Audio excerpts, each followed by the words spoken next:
Next जो चीज़ आ जाती है वो है इन्वायरमेंटल पोल्यूशन। ठीक है, हमने पहले इन्वायरमेंट की जो सिर्फ जो स्फीयर्स हैं, जैसे हाइड्रोस्फीयर है या एटमॉस्फेयर है या हमने लिथोस्फीयर, तो उन सब बायोस्फीयर, इन सब चीज़ों चारों को हमने डिस्कस बारी बारी कर लिया था। तो अब हम आ रहे हैं जी इन्वायरमेंटल पोल्यूशन की तरफ। तो इन्वायरमेंटल पोल्यूशन बेसिकली ये है कि अगर इन्वायरमेंट के अंदर कोई हार्मफुल मटेरियल या कोई एलिमेंट, कोई भी चीज़ जब इन्वायरमेंट के अंदर दाखिल होती है या वहाँ पे पैदा होती है, जिसकी लाइफ पर या क्वालिटी ऑफ लाइफ पर कोई नेगेटिव इम्पैक्ट्स हों, तो उसको बेसिकली हम लोग इन्वायरमेंटल पोल्यूशन कहेंगे।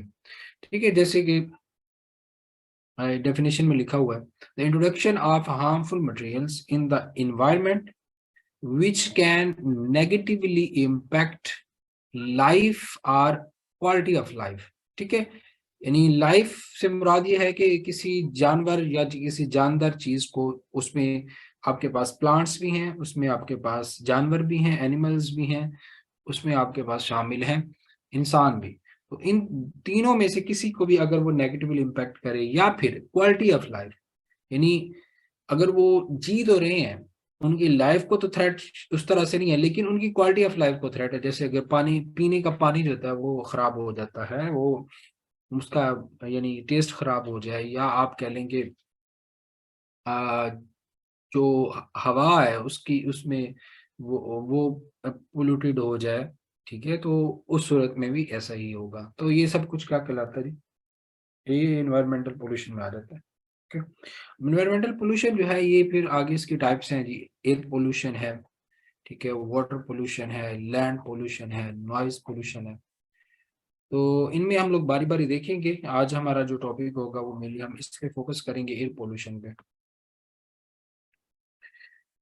तो एयर पोल्यूशन जो है वो भी उसी तरह के, the release of harmful gases और particles into the air which can have negative impacts on life and quality of life on the अर्थ।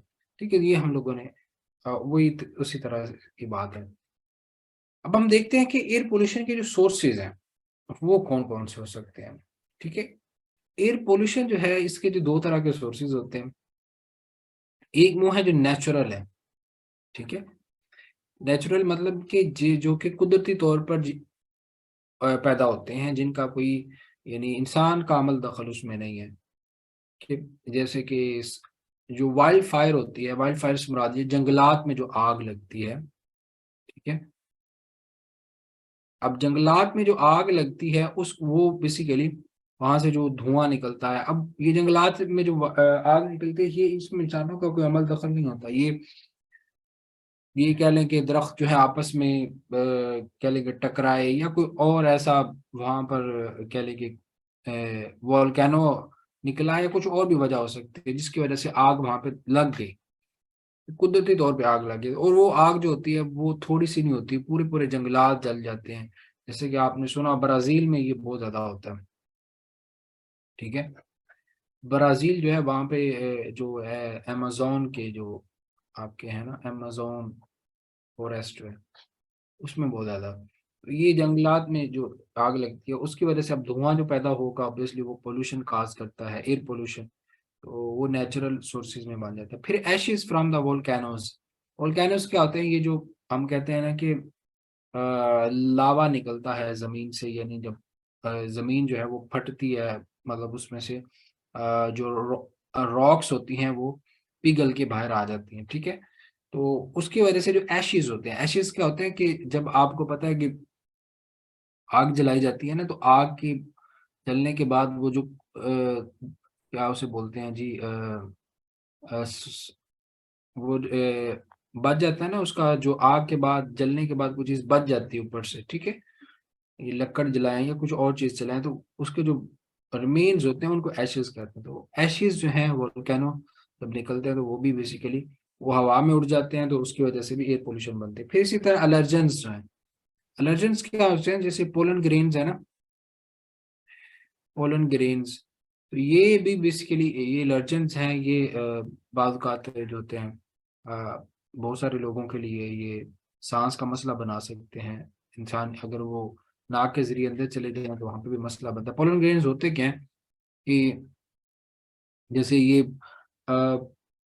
फूल लगते हैं ना पौधों के ऊपर, फल लगने से पहले जो फूल लगते हैं, वो फूल जो है वहां से क्या हो कि चीजें जो है वो यानी कुछ फूल जो है वो हवा में मतलब फूल तो नहीं होते, वो छोटे छोटे पार्टिकल्स होते हैं जो वहां से उड़ जाते हैं पौधे से, तो वो बेसिकली पॉलन ग्रेन्स उन्हें एलर्जन से नाम कहते हैं। ठीक है, तो ये चीजें जो हैं ये नेचुरली एयर पोल्यूशन कॉज करती हैं।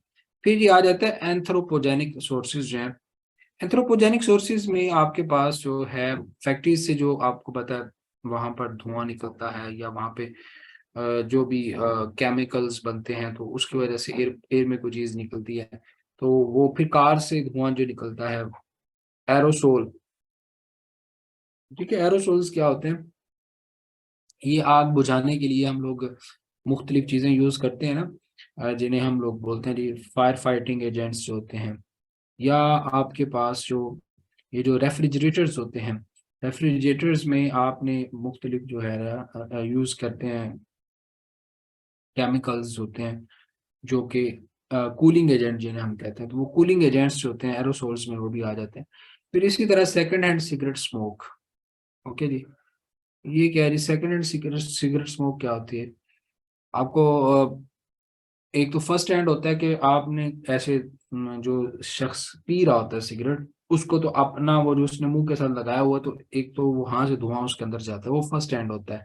सेकंड हैंड ये होता है कि उस शख्स ने धुआं बाहर निकाला है, तो वो करीब जो लोग बैठे हुए हैं उनके पास चला जाता है, जिसे पैसिव स्मोकिंग भी कहते हैं। तो वो भी वो वाला धुआं जो होता है उसमें दो चीजें शामिल हो जाती है, एक तो सिगरेट का जो होता है, और एक उस शख्स ने जो धुआं निकाला अंदर से वो भी शामिल हो जाता है।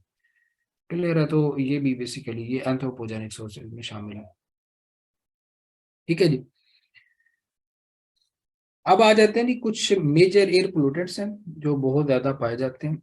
अच्छा, इसमें ना एक मैं यहाँ पे चीज बता दूं, एयर पोल्यूटेंट्स जो होते हैं इनको दो कैटेगरीज में डिवाइड किया जाता है। एक होते हैं जी एयर पोल्यूटेंट्स,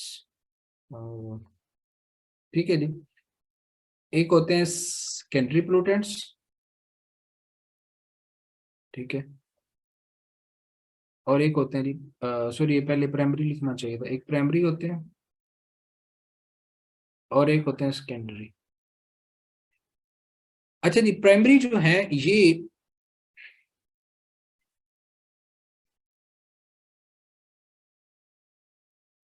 प्राइमरी पोल्यूटेंट्स जो हैं ये वो वाले होते हैं कि जो कि आप कह लें कि अज खुद मौजूद होते हैं, जिनके यानी विदाउट एनी केमिकल रिएक्शन ये बने होते हैं। जैसे कि स्मोक है ना, स्मोक हो गया, या स्मोक को भी छोड़े, इसको ऐसे ले लें जी, जैसे हमारे पास है जी लेड, ठीक है, लेड है, कार्बन डाइऑक्साइड है, कार्बन मोनोऑक्साइड है, ठीक है, इसी तरह हमारे पास है जी नॉक्स।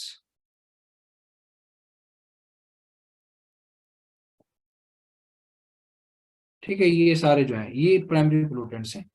अब सेकेंडरी पोल्यूटेंट्स क्या होते हैं, जो कि इन प्राइमरी पोल्यूटेंट्स जब आपस में रिएक्शन करते हैं तो उस टाइम ये सेकेंडरी पोल्यूटेंट्स बनते हैं।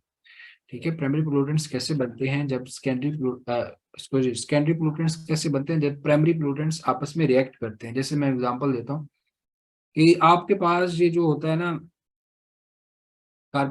जो नाइट्रोजन नॉक्स होते हैं, ये रिएक्ट करते हैं वाटर के साथ, वाटर के साथ रिएक्ट करके ये बनाते हैं नाइट्रिक एसिड HNO3। ठीक है, अब HNO3 जो होगा ये क्या होगा फिर, ये सेकेंडरी पोल्यूटेंट्स होगा। ठीक है, इसी तरह जो आपके पास वोलेटाइल ऑर्गेनिक कंपाउंड्स होते हैं ये भी रिएक्शन के बाद बनते हैं। इसी तरह आपके पास जो ओजोन होती है, ग्राउंड लेवल ओजोन जो होती है, या ट्रोपोस्फेरिक ओजोन भी जिसे कहते हैं, वो भी इस कैटेगरी पोल्यूटेंट्स में ही आती है। तो प्राइमरी पोल्यूटेंट्स जो होते हैं ये डायरेक्टली जो होता है एयर में एंटर होते हैं, यानी सोर्स से। आपके ने जो पहले दो सोर्स देखे हैं ना, कौन से, नेचुरल सोर्स और एंथ्रोपोजेनिक। तो प्राइमरी जो होते हैं वो उन सोर्सेज से डायरेक्टली क्या होते हैं, एयर में एंटर होते हैं। जबकि सेकेंडरी जो होते हैं वो ये जो प्राइमरी सोर्सेज होते हैं, प्राइमरी पोल्यूटेंट्स होते हैं, इनके आपस में रिएक्शन के बाद होता है ये पैदा होते हैं। ठीक है,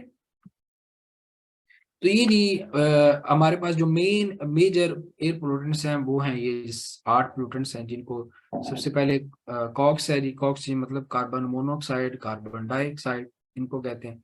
फिर जी पार्टिकुलेट मैटर्स जो है, पार्टिकुलर मैटर क्या होता है कि ये छोटे छोटे पार्टिकल्स होते हैं, इन पे हम आगे डिस्कस करेंगे।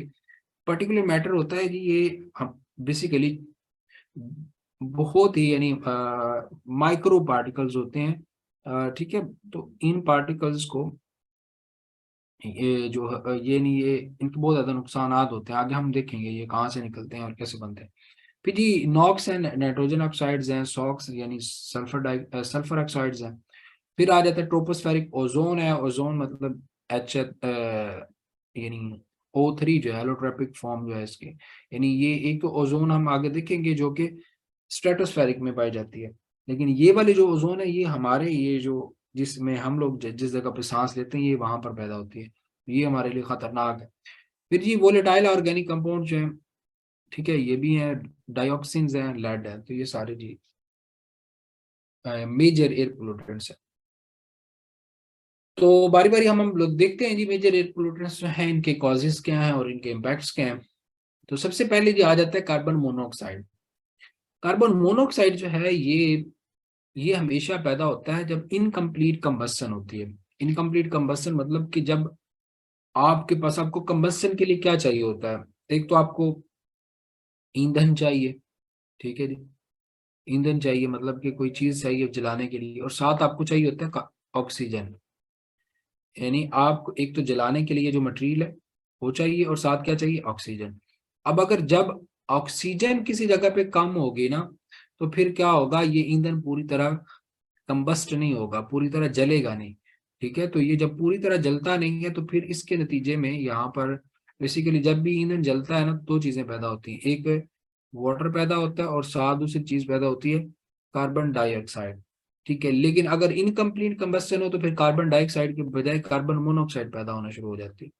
क्लियर है, तो अब इनकम्प्लीट कंबस्शन जब भी होगी तो उस वक्त बेसिकली कार्बन मोनोऑक्साइड पैदा होती है। ये इसकी वजह क्या होती है, ये उस टाइम होता है जब आपने इंजन होते हैं गाड़ियों के या अपने मुख्तलिफ चीजें जो है वो पूरी तरह ट्यून्स ना हो, उनकी आपने सर्विस ना करवाई हो, उनको प्रॉपर जो है ना उनके जो अगर कोई उसमें कोई इशू हो तो उस टाइम ऐसा होगा। इसी तरह जी फर्नेस और हीटर्स जो होते हैं घरों में, वो भी कार्बन मोनोऑक्साइड जो होते हैं वो खारिज करते हैं जब उनको प्रॉपरली मेंटेन ना रखा गया हो। क्लियर, वो भी वजह यही होती है क्योंकि इनकम्प्लीट कंबस्शन हो रही होती है। अच्छा जी, तो ये करते क्या है, एक तो ये सबसे पहले तो ये है कि स्मोक फॉर्मेशन जो है, उसमें स्मोक जो बनती है हमारे पास, वो पता ही है पाकिस्तान में बहुत ज्यादा होती है स्मोक, खास तौर पे पंजाब में। तो ये जो स्मोक है उसमें इसका काफी ज्यादा कंट्रीब्यूशन होता है। फिर जी ये हीमोग्लोबिन जो होती है उसकी ऑक्सीजन कैरिंग कैपेसिटी को कम कर देती है। हीमोग्लोबिन क्या है जी, हमारे पास जो ब्लड होता है ना, ब्लड ब्लड के अंदर ये होती है हीमोग्लोबिन जो कि क्या करती है, पूरे जिस्म को ऑक्सीजन प्रोवाइड करती है। तो जब ये अगर आप सांस ले रहे हैं ऐसे इन्वायरमेंट में जहाँ पे कार्बन मोनोऑक्साइड ज्यादा है तो फिर क्या होगा कि हीमोग्लोबिन जो होती है वो फिर ऑक्सीजन को कैरी करने की उसकी कैपेसिटी कम हो जाती है। ठीक है, तो उसके नतीजे में फिर क्या होता है कि इंसान को उसकी डेथ भी का भी खतरा हो सकता है या और मसाइल पैदा हो सकते हैं। फिर ये exposure to carbon monoxide make people feel dizzy tired and headache, मतलब उनको सर दर्द होता है, थकावट होती है, सुस्ती सी हो जाती है या नींद सी आ जाती है, तो इस तरह से ये इसके इम्पैक्ट्स हैं।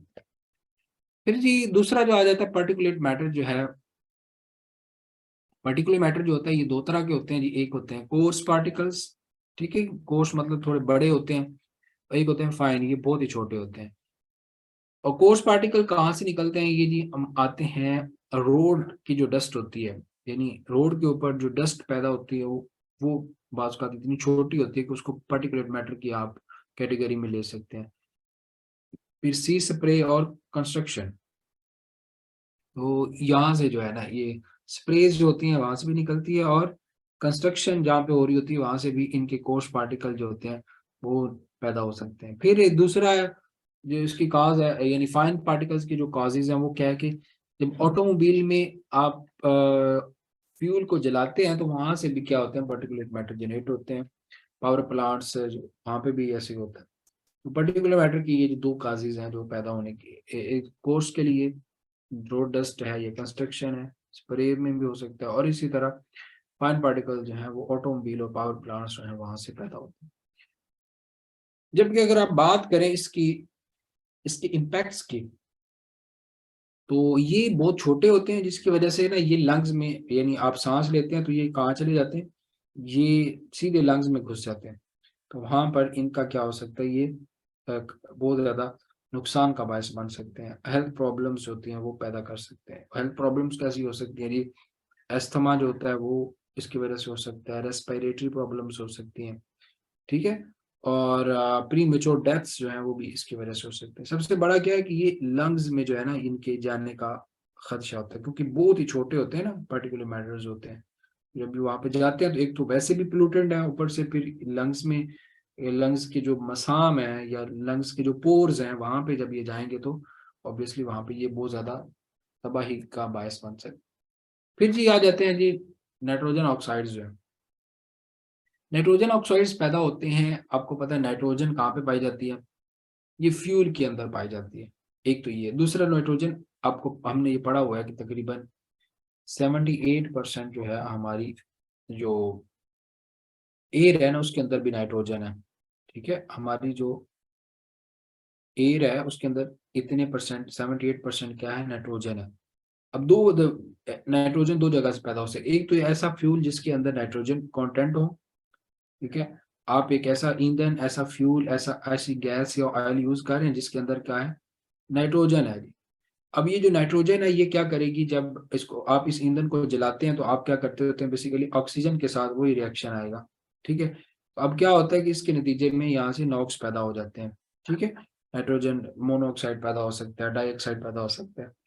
तो एक तो ये होता है, दूसरा क्या होता है कि एयर के अंदर जो मौजूद है ना नाइट्रोजन, वो क्या करती है, वो हाई टेम्परेचर पे क्या करती है, ऑक्सीजन के साथ रिएक्ट करके नॉक्स बना देती है, नाइट्रोजन ऑक्साइड्स बना देती है।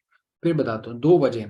एक क्या है, आप ऐसा फ्यूल जो है, ऐसा ईंधन जो है जिसके अंदर नाइट्रोजन कंटेंट्स मौजूद हैं वो जला रहे हो तो नाइट्रोजन ऑक्साइड्स पैदा होते हैं। दूसरा, जब आप हाई टेम्परेचर हो किसी जगह पे तो एटमोस्फेयर में जो मौजूद नाइट्रोजन है, जो मैंने बताया 78% है, वो क्या करती है, वो रिएक्ट करती है ऑक्सीजन के साथ, और उसके नतीजे में फिर क्या होता है, नाइट्रोजन ऑक्साइड्स पैदा हो जाते हैं। दूसरा ये है कि बनने का fuel in power plants, cars वगैरह, ऑब्वियसली ये जो आप फ्यूल के ऊपर हमने बात की है, जब आप पावर प्लांट्स में ऐसा फ्यूल यूज करते हैं जिसके अंदर नाइट्रोजन कंटेंट्स हैं, या कार्स में या गाड़ियों में या जिधर भी, तो उसके नतीजे में भी ये पैदा होते हैं। तो इसके इम्पैक्ट्स क्या है, ऑब्वियसली ये भी सबसे पहला तो अगर आप इसके एक्सपोजर में है तो आपको फौरन खांसी शुरू हो जाती है, ठीक है, आप सांस लेने में दुश्वारी पैदा होती है, शॉर्ट ऑफ ब्रीथ जिसे हम कहते हैं। फिर रेस्पिरेटरी इन्फेक्शन जो है उस इससे पैदा होती है, यानी आपका जो ये जो रेस्पिरेटरी सिस्टम है इसके अंदर इन्फेक्शन पैदा हो सकती है। तीसरी जो है इससे सबसे बड़े जो मसला, ये एसिड रेन का भी बायस बनते हैं। हम आगे देखेंगे एसिड रेन क्या है। तो इस ड्रेन के अंदर इनकी बहुत ज्यादा कंट्रीब्यूशन होती है। फिर ये हमारे पास जो सल्फर ऑक्साइड्स हैं ये पैदा होते हैं, आप जब कोल को या ऑयल को यूज करते हैं पावर प्लांट्स में, मेनली कोल जो होता है, कोल बहुत बड़ा जो है ना इसका सोर्स है, सल्फर जो कोल के अंदर सल्फर बहुत ज्यादा होता है। तो अब पावर प्लांट्स में आप ऐसा कोल यूज कर रहे हैं जिसके अंदर सल्फर बहुत ज्यादा है, उसके नतीजे में भी ये पैदा होंगे सल्फर ऑक्साइड्स। फिर फैक्ट्रीज जो हैं जो कि केमिकल्स बनाती हैं या पेपर बनाते हैं, पेपर बनाने वाली या केमिकल्स बनाने वाली फैक्ट्री, वहां से भी सल्फर ऑक्साइड्स रिलीज होते हैं। तो ये दो मेजर इसकी कॉजेज हैं या सोर्सेज हैं। इम्पैक्ट्स की बात करें तो इम्पैक्ट्स इसके ये हैं कि ये भी सांस लेने में दुश्वारी पैदा करती है, आपको एस्थमा अगर हो तो उस वक्त ज्यादा होता है। फिर इस रेन भी इसकी वजह से पैदा होती है। इस रेन के दो मेन कॉज हैं, अभी याद रख लें, एक साइड नाइट्रोजन ऑक्साइड है और एक सल्फर ऑक्साइड है, ये हम आगे देखेंगे। फिर ये आ जाता है ट्रोपोस्फेरिक ओजोन। ट्रोपोस्फेरिक ओजोन जो है ये क्या है कि आपको पता है कि ओजोन लेयर के बारे में आप लोगों ने सबने सुना होगा, ये बड़ा इंपॉर्टेंट हर केमिस्ट्री में या आपने जनरल साइंस में कहीं ना कहीं पढ़ा होगा। तो ओजोन के बाद जो ओजोन लेयर है, ओजोन लेयर जो है ये तो मौजूद है। ओजोन लेयर जो कि हमारे लिए फायदा मंद है। ओजोन लेयर हमारे इंसानों के लिए क्या है, फायदा मंद है। और ये कहाँ पे मौजूद है, ये मौजूद है जी स्ट्रेटोस्फेयर में। जबकि ये जो ट्रोपोस्फेयर में ओजोन मौजूद होती है, ट्रोपोस्फेयर हमने बताया कि जो हम जिस स्फेयर में हम लोग रहते हैं उसको ट्रोपोस्फेयर कहते हैं। जब ये ट्रोपोस्फेयर में पैदा होती है तो वो नुकसानदेह है। स्ट्रेटोस्फेयर में जब हो तो हमारे लिए क्या है, फायदामंद है। स्ट्रेटोस्फेयर जो है, स्ट्रेटोस्फेयर वाली जो है वो क्या है, वो बेनिफिशियल है। जबकि ट्रोपोस्फेयर वाली क्या है, वो हमारे लिए क्या है, नुकसानदेह है। ये हमारे लिए क्या है, आप कह लें कि हार्मफुल है, इस तरह से। तो अब पैदा कैसे होती है ये, बेसिकली जब ये जो होते हैं ना, हमने पहले ऊपर डिस्कस किए हुए हैं, वोलेटाइल ऑर्गेनिक, ये आगे हम देखेंगे वोलेटाइल ऑर्गेनिक कंपाउंड्स और नाइट्रोजन ऑक्साइड्स, ये जब दोनों आपस में रिएक्ट करते हैं ना सनलाइट की मौजूदगी में, तो उस टाइम ये ओजोन पैदा होती है। आप ऐसे कह लें कि आपने ये नॉक्स प्लस वीओसी को आपने रिएक्ट करवाया यहाँ पे सनलाइट की मौजूदगी में, तो ये इन्होंने क्या पैदा करना है, एक ओजोन पैदा करनी है यहाँ पे। ठीक है, ये रिएक्शन आपने लिखना नहीं है, अगर लिखना है तो प्रॉपर कहीं से देख लें, लेकिन जरूरत नहीं है इसके लिखने की। तो बता ये रहा हूँ कि इनके रिएक्शन से ये बेसिकली पैदा होती है ओजोन, ट्रोपोस्फेरिक ओजोन जो होती है, नाइट्रोजन ऑक्साइड्स और वोलेटाइल ऑर्गेनिक कंपाउंड्स उनकी वजह से।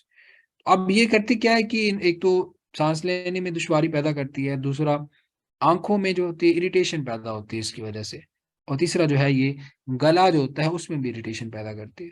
ठीक है, आप जब सांस लेते हैं तो गला में भी इरिटेशन होगी। तो फिर आ जाते हैं जी वोलेटाइल ऑर्गेनिक कंपाउंड्स, ये कहाँ से पैदा होते हैं, ये पेंट्स हैं, वार्निशेस हैं, ग्लूज, प्रिजर्वेटिव्स। ठीक है, और प्रिजर्वेटिव्स जो कि वुड प्रोडक्ट्स में, यानी आपको पता है कि जो लकड़े होती हैं ना, लकड़ के जो फर्नीचर्स बनते हैं उनको प्रिजर्वेटिव्स लगाए जाते हैं, ताकि वो उनको जो है कोई ये जो लकड़ों को कीड़े खाते हैं ना, वो ना लगे उनको ना। तो वो जो लकड़ों को प्रिजर्व करने के लिए आप लगाते हैं केमिकल्स, उनके अंदर भी वोलेटाइल ऑर्गेनिक कंपाउंड्स होते हैं। अब होता क्या है, अभी आपको पता है पेंट जहाँ पे हुई हो तो वहां पे, नहीं नहीं, अगर आप पेंट का किसी जगह पे आप करें तो वहां से आपको ना स्मेल सी आती है। वो बेसिकली स्मेल किस वजह से आती है, क्योंकि वहां पे जो वोलेटाइल ऑर्गेनिक कंपाउंड्स होते हैं ना, वीओसी, ये वहां से उड़ रहे होते हैं। वोलेटाइल का मतलब ये क्या होता है, ये वोलेटाइल हो रहे होते हैं, आप वो आप कह लें कि खुद को वेपोरेट कर रहे होते हैं। तो पेंट्स के अंदर से ये नई नई जब पेंट हो रही होती है तो वहां से ये हमारी आंखों में भी पड़ते हैं, गले सांस लेते हुए भी थोड़ा सा अजीब सी स्मेल आती है। तो इसी तरह वार्निशेस जो होती हैं वहां पे भी होते हैं, ग्लू जो होता है आपको पता है उसमें भी होते हैं।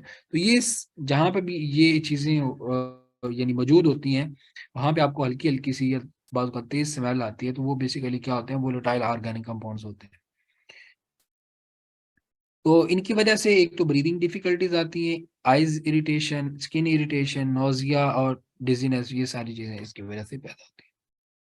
फिर ये आ जाता है लेड। लेड क्या है, आपको पता है कि एक एलिमेंट है लेड। ठीक है, ये बेसिकली यूज होता है, अब तो यूज नहीं होता। ये गैसोलीन जो थी ना, गैसोलीन, इसके अंदर ये यूज होता था। गैसोलीन मतलब पेट्रोल जो है, पेट्रोल के अंदर ये यूज होता था। पेट्रोल को इसके जो आपको आपने पढ़ा होगा एंटी नॉकिंग बनाने के लिए, एंटी नॉकिंग एजेंट के तौर पे, एंटी नॉकिंग एजेंट। ठीक है, एंटी नॉकिंग एजेंट के तौर पे ये यूज होता था लेड। और अब बैन कर दिया गया, इसकी वजह ये है कि ये बहुत ज़्यादा इसके नुकसानात है। इसकी जगह अब और बहुत कुछ चीज़ें यूज़ की जाती हैं। तो लेडिड गैसोलीन जो है, अगर आप यूज़ करते हैं, यानी पेट्रोल अगर यूज़ करते हैं जिसके अंदर लेड आपने as a anti knocking agent use किया हुआ है, तो फिर क्या होगा, लेड जो होगा वो एयर में आएगा।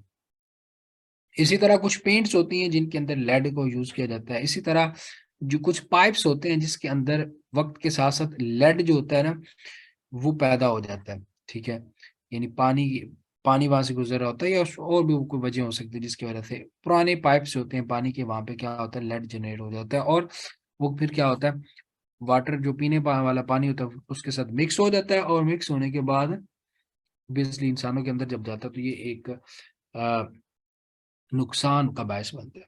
ठीक है।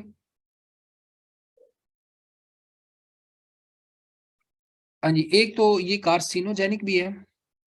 ठीक है, ये कार्सिनोजेनिक भी है जी। और दूसरा ये है कि ये नर्वस सिस्टम पे अटैक करता है, और जो बच्चे जो होते हैं खास तौर पे उनकी इंटेलिजेंस को इम्पेयर कर देता है। उनकी इंटेलिजेंस और उनकी जो कंसंट्रेशन करने की जो ताकत होती है उसको क्या कर देता है, फोकस करने की ताकत को क्या कर देता है, इम्पेयर कर देता है, मतलब उसको खराब कर देता है। तो ये यहाँ तक हमारे जो मेजर एयर पोल्यूटेंट्स थे उनके हमने कॉजेज भी देखे, उनके इम्पैक्ट्स भी देखे।